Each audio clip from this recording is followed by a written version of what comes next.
Hello बच्चों, engineers gateway के YouTube platform पर मैं ललित राठी एक बार फिर से आपका स्वागत करता हूं। आशा और उम्मीद करता हूं कि आपकी पढ़ाई बेहतर चल रही होगी और आपका स्वास्थ्य भी ठीक होगा। जैसा कि आपने थंबनेल देखा ही होगा, आज हम यहां पर बात करने वाले हैं कि यूनिवर्सिटी एग्जाम में आप लोग अपनी कॉपी को किस तरीके से लिखेंगे कि ताकि आप 5 से 10 नंबर का जो डिफरेंस है सब्जेक्ट वाइज वो क्रिएट कर सकें। क्योंकि जब आप अपनी कॉपी में अपने आंसर्स लिखते हैं तो आपकी जो रिप्रेजेंटेशन होती है वहां पर वही सारी चीजें मायने रखती है। आपको उस सब्जेक्ट की कितनी नॉलेज है ये केवल और केवल आपकी कॉपी रिप्रेजेंटेशन से क्लियर होता है। यानी कि आप वहां पर क्वेश्चन के आंसर को किस तरीके से रिप्रेजेंट कर रहे हैं वो सारी चीजें वहां पर मैटर करती हैं। तो उनके लिए मैं कुछ पॉइंट्स यहां पर लेकर आया हूं और वो अपने एक्सपीरियंस के हिसाब से मैंने पॉइंट्स लिखे हुए हैं। आई होप आपको वो जरूर हेल्प करेंगे जब आप एग्जाम हॉल में यूनिवर्सिटी के एग्जाम देने जाएंगे। ये सब हमने अपने टीचिंग एक्सपीरियंस से यहाँ पर नोटिस किया है, क्योंकि लगभग 13 साल प्लस आपको पढ़ाते हुए हमें हो गया है। और अब जब से ऑनलाइन यूनिवर्सिटी कॉपियाँ चेक कराती है, इवोल्यूट कराती है, तो उसको भी ध्यान में रखते हुए, क्योंकि पिछले 2-3 साल से हम जो एकेटीयू की ऑनलाइन कॉपियाँ चेक होती हैं वो भी हम करते हैं। तो वहाँ पर जो बच्चों की हमें गलतियाँ लगती हैं, जो बच्चों की हमें मिस्टेक्स लगती हैं, उन्हीं को ध्यान में रखते हुए हम यहाँ पर इन पॉइंट्स को डिस्कस करेंगे, ताकि मेन एग्जाम में जब आप यूनिवर्सिटी के एग्जाम हॉल में बैठे हों और अपनी कॉपी को रिप्रेजेंट कर रहे हों तो आपको ऐसा ना लगे कि हाँ हम ये मिस्टेक करें हैं। और आपके मतलब कहने का ये है कि एट द एंड जब आपका रिजल्ट आया आपको ऐसा ना लगे कि हम अच्छा परफॉर्म करके आए थे लेकिन हमारे मार्क्स तब भी क्यों नहीं आए हैं। वो केवल और केवल इन पॉइंट्स की वजह से ही आपके मार्क्स अच्छे नहीं आ पाते हैं जो आप मिस कर जाते हैं। तो मैंने 6 पॉइंट्स यहां पर लिखे हैं जिन पर आपको फोकस करना है, स्टेप बाय स्टेप समझेंगे। सबसे पहले अगर हम बात करें यहां पर तो वो है आपका माइंड मैपिंग। माइंड मैपिंग बहुत बहुत इंपॉर्टेंट रोल अदा करती है आपके किसी भी सब्जेक्ट के पेपर में जब आप एग्जाम हॉल में बैठे हैं। अब आप सोच रहे होंगे माइंड मैपिंग क्या है सर। देखिए, जिस दिन आपका किसी भी पर्टिकुलर सब्जेक्ट का एग्जाम होता है, आपके पहले स्टेप से एग्जाम सेंटर तक पहुंचने तक के स्टेप को वो सब माइंड मैपिंग होता है। आपका उस पर्टिकुलर सब्जेक्ट को लेकर क्या प्लानिंग है। अब इसको आप किस तरीके से समझेंगे, देखिए, सबसे पहले तो आपको अपने क्वेश्चंस का पैटर्न पता होना चाहिए, क्वेश्चन पेपर का पैटर्न पता होना चाहिए कि किस तरीके का क्वेश्चन पेपर हमारा आता है। और मुझे उम्मीद है वो सबको आपको पता होगा, क्यों आपके पीयूटी भी हुए हैं और आपने पीवाईक्यूज भी देखे होंगे, प्रीवियस ईयर के क्वेश्चंस पेपर भी देखे होंगे। तो वो फॉर्मेट आपको क्लियर होगा ही होगा, ये मुझे पूरा विश्वास है। अगर नहीं है तो फिर भी मैं बता देता हूं कुछ सेकंड्स में ही। जैसे आपके पेपर फॉर्मेट जो है वो सेक्शन ए, सेक्शन बी और सेक्शन सी, 3 सेक्शन में डिवाइड रहता है। पहला सेक्शन शॉर्ट क्वेश्चंस का होता है जिसमें आपके 7 क्वेश्चंस रहते हैं और सातों के सातों क्वेश्चन आपको अटेम्प्ट करने होते हैं। सेक्शन बी में आपको 5 क्वेश्चन मिलते हैं, यूनिट वाइज वहां पर क्वेश्चंस देखने को मिलता है आपको, और उन 5 क्वेश्चन में से 3 क्वेश्चन आपको अटेम्प्ट करने होते हैं। हर एक क्वेश्चन 7 मार्क्स का रहता है। तो सेक्शन बी आपका 21 मार्क्स का वेटेज लेकर आता है। वहीं पर सेक्शन सी की अगर मैं बात करता हूं तो सेक्शन सी में आपके हर एक यूनिट से एक क्वेश्चन देखने को मिलता है और उस क्वेश्चन में चॉइस होती है, यानी कि हर एक क्वेश्चन में आपको 2 क्वेश्चंस मिलेंगे लेकिन कोई भी एक क्वेश्चन आपको वहां पर अटेम्प्ट करना होता है। ये आपका फॉर्मेटिंग रहती है आपके क्वेश्चन पेपर की। तो पहला मेन पॉइंट आपको उस पर्टिकुलर सब्जेक्ट के रिगार्डिंग माइंड मैपिंग होना चाहिए कि हाँ, मुझे इस सब्जेक्ट का जब क्वेश्चन पेपर सॉल्व करना है तो पहले मुझे न्यूमेरिकल पोर्शन को करना है, पहले मुझे थ्योरी पोर्शन को करना है, या पहले मुझे डेरिवेटिव पोर्शन को करना है। वो तभी आप माइंड मैपिंग बना पाएंगे वो जब आप उसकी तैयारी कर लिए। मतलब आपको कहने का मेरा मतलब ये है, जैसे इंजीनियरिंग फिजिक्स ही सब्जेक्ट है, उसमें न्यूमेरिकल वाला पोर्शन भी आता है, थ्योरी वाला भी आता है, डेरिवेशन वाला भी आता है।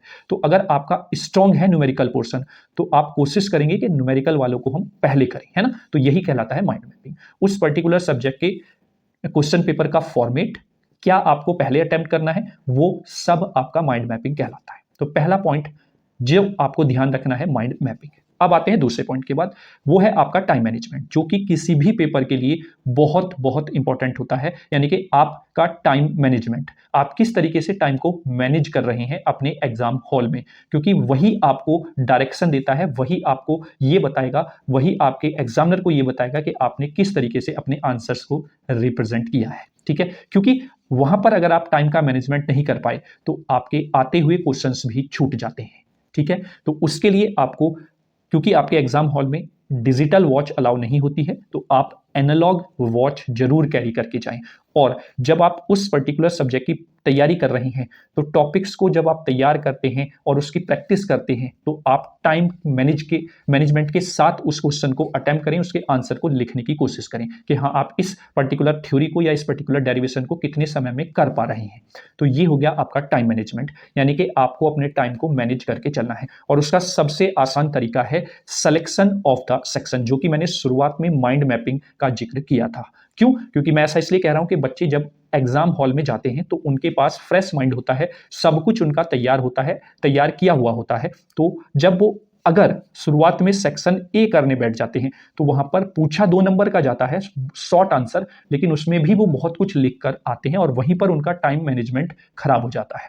तो आपको सेक्शन ए को मेरी राय में सबसे बाद में अटेम्प्ट करना चाहिए। पहले आप सेक्शन बी या सेक्शन सी इनमें से कोई भी सेक्शन अटेम्प्ट कर लें। यही आपका माइंड मैपिंग का पार्ट है। ठीक है, आई होप आप लोग समझ गए होंगे। तो इससे आपका टाइम मैनेजमेंट हो जाएगा।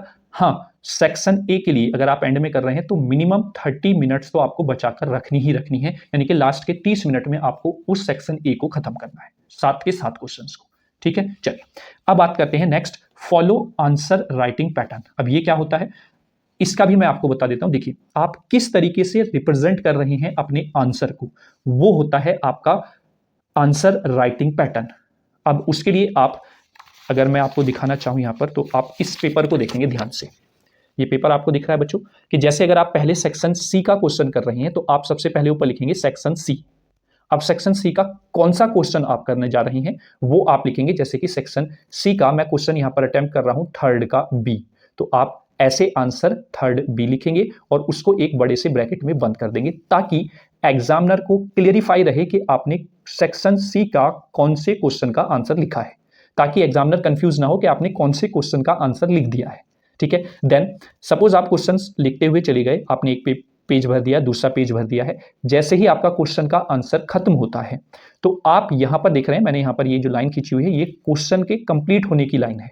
अब जैसे ही उसके बाद नेक्स्ट क्वेश्चन आप स्टार्ट करें तो वहां पर 4 से 5 लाइन का स्पेस जरूर छोड़ें, ताकि जब एग्जामिनर आपकी कॉपी चेक कर रहा है होता है तो उसको उस स्पेस से ये पता चल जाता है कि अब स्टूडेंट ने नए क्वेश्चन को अटेम्प्ट किया है। फिर उसमें जब आप नेक्स्ट क्वेश्चन अटेम्प्ट कर रहे हैं, जैसे सेक्शन सी का ही आपने नेक्स्ट क्वेश्चन किया है, क्वेश्चन नंबर 5 का ए पार्ट, तो आप उसको भी ऐसे ही लिखेंगे आंसर फिफ्थ का ए और बड़े ब्रैकेट में आप उसको बंद कर देंगे। तो ये एक पैटर्न आपको हर एक क्वेश्चन में फॉलो करते हुए चलना है।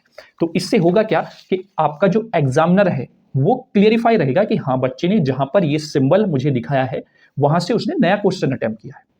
Is that clear? तो यही पैटर्न आपको फॉलो करते हुए चलना है शुरुआत से लेकर एंड तक। Is that clear? तो ये आपका हो जाता है नेक्स्ट स्टेप मेरे अकॉर्डिंग, जो आपको ध्यान में रख के चलना है कि आपको आंसर राइटिंग के पैटर्न को भी फॉलो करके चलना है पहले क्वेश्चन से लेकर एंड तक। चलिए अब इसके बाद बात करते हैं स्पेसिंग इन कॉपी। अब स्पेसिंग इन कॉपी की क्या बात करते हैं? देखिए, अभी जब मैंने आपको ये पैटर्न बताया है तो आप यहां पर देख रहे होंगे कि यहां पर आपको 2 लाइंस देखने को मिल रही हैं बच्चों। ये एक लाइन इधर की साइड है और एक लाइन इधर की साइड है। ये वाली लाइन ऑलरेडी यूनिवर्सिटी की तरफ से कॉपी पर आती है। अब आपको ये वाली लाइन यहां पर ड्रॉ करनी होती है, वो केवल और केवल इसलिए रहता है कि आपका अलाइनमेंट सही रहे आंसर का। ऐसा ना हो कि आपका एक लाइन यहां जा रही है, एक लाइन यहां पर जा रही है, तो जिगजैग फॉर्म में आपका आंसर ना दिखाई दे, इसलिए लाइन खींच लेते हैं और वो सही भी है। लेकिन बच्चे क्या गलती करते हैं? बच्चे गलती करते हैं कि आप कम लिखें, पेपर ज्यादा भरें। ये देखिए, एक छोटी सी गली बना लेते हैं। जब कॉपी में लाइन खींचते हैं, एक लाइन तो ऑलरेडी है यूनिवर्सिटी की तरफ से, लेकिन उससे भी बड़ा स्पेस इधर कवर कर लेते हैं और एक छोटा सा पतला सा रास्ता दे देते हैं लिखने के लिए। उससे होता क्या है? उससे होता यह है कि आपका आता हुआ कम आंसर भी ज्यादा पेजेस में लिखा जाता है, लेकिन उसको सोचते हैं बच्चे कि हमने बहुत अच्छा किया है, ज्यादा पेज भरे हैं। लेकिन एग्जामिनर वहीं पर चालाकी समझ जाता है कि ये मुझे बेवकूफ बना रहा है और एक छोटी सी गली में लिखकर अपने आंसर को लेंदी दिखाना चाहता है। तो ऐसी गलती आप लोगों को बिल्कुल भी नहीं करनी है। तो ये 4th पॉइंट था। आई होप चारों पॉइंट आपको बहुत अच्छे से समझ में आ गए होंगे। इन गलतियों से आपको बचना है। अब जो महत्वपूर्ण गलती है वो तो आप कोशिश करें ना ही करें तो बेहतर रहेगा। वो है आपका अवॉइड मिस्टेक या फिर ओवर राइटिंग। मतलब सपोज आपने कोई क्वेश्चन लिखा, हो सकता है उसमें कोई गलती आपसे हो गई है, लेकिन आप उसको कट करेंगे तो स्मार्टली एक लाइन से उसको कट कर देंगे बस। सिंपल। कोई पैराग्राफ अगर गलत हो गया है जो वहां पर नहीं लिखा जाना था, तो इसको सिंपल एक एक लाइन से क्रॉस आउट कर देंगे। कुछ बच्चे क्या करते हैं, उसको बहुत ही हाईलाइट करके ऐसा कर देते हैं कि एग्जामिनर को पता ना चलता तो भी वो हाईलाइट करके कह देते हैं कि सर यहां पर हमारी गलती है, आप इसको देखिए, हमने गलत किया है। तो ऐसी गलती आप बिल्कुल भी ना करें। ओवर राइटिंग से जितना बच सकते हैं वो आप बच के चलें। अब यहीं पर मैं एक पॉइंट और यहां पर इसको डिवाइड कर लेता हूं। डायग्राम, अगर किसी भी टॉपिक को, किसी भी आंसर को एक्सप्लेन करने में आपको डायग्राम बनाना है, तो वो जितना नीट एंड क्लीन आप बना सकते हैं वो आप बनाकर आए। क्लियर है? अब देखिए, जो मैंने फॉर्मेट ऑफ क्वेश्चन आपको बताया था, पैटर्न बताया था, उसके लिए आपको एक ब्लैक कलर की स्केच लेकर चलना है। अब ब्लैक कलर की जो स्केच है बच्चों, उसका बेनिफिट ये होगा कि वो मोटी रहेगी और हाईलाइटेड आपका लिखा जाएगा, जो कि दूर से ही एग्जामिनर को पता चल जाएगा। Is that clear? तो आपके पास ब्लू और ब्लैक पेन तो रहेगा ही रहेगा, उसके साथ साथ आप एक ब्लैक कलर का स्केच भी कैरी करके चलें, और वो लगभग 2 या 3 रुपए का आ जाता है। ठीक है, तो वो कोई इतना बड़ा इशू नहीं है। उससे जब आप क्वेश्चन को ऊपर, सेक्शन को ऊपर मेंशन कर देंगे अच्छे से, तो आपका कोई भी क्वेश्चन चेक होने से मिस नहीं होगा।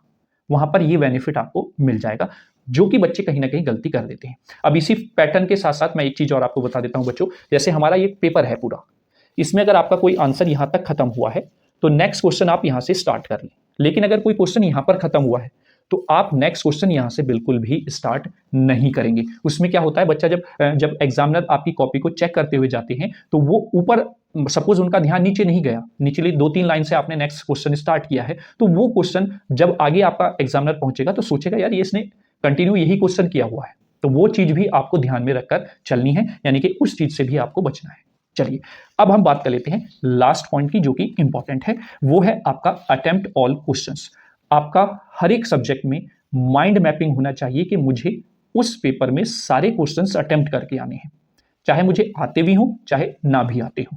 अब मैं ऐसा क्यों बोल रहा हूं, देखिए, अगर आप सपोज 20 नंबर तक, 19 नंबर तक पहुंच रहे हैं और आपके पास मैटर नहीं है लिखा हुआ, तो एग्जामिनर कैसे उन 19 या 20 नंबर को 21 तक पहुंचाएगा? इसीलिए ना आते हुए क्वेश्चन को भी आपको लिखना है, लेकिन स्मार्ट तरीके से। वो कैसे?